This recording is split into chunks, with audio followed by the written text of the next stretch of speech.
Ready? Up.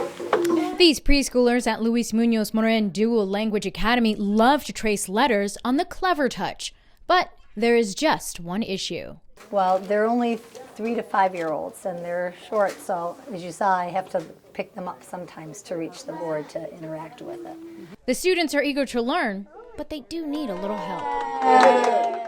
One of the roles of therapists in the district, occupational and physical, is access simply, and that can present itself in a lot of different ways, and this is actually quite a simple way that the problem presented itself. So the solution was obvious, we just needed someone to make it happen.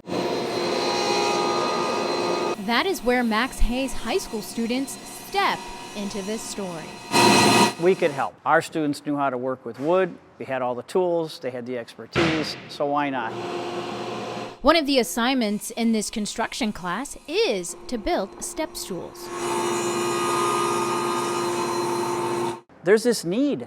Why can't what they do, instead of just being some practice with woodwork, actually be fulfilling a need in society? The students started by measuring and cutting the wood, all the way to sanding down the finished product. When they were finished, the high school students came across town to hand deliver the stools. The preschoolers were amazed and excited to test out the new stools. That was very exciting. You could see how independent they were with it, and so then that gives them confidence that they can interact with the lesson. The Max Hayes students were happy to help.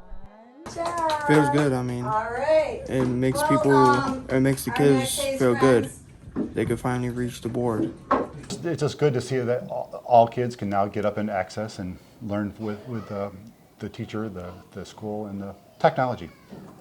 The only thing the high school students didn't do was paint the step stools. That is an assignment these preschoolers are happy to take on. It's very nice to have it within the district, that they can contribute, and then our little ones can meet the high school students. That was very nice that they're skilled enough to make those for us.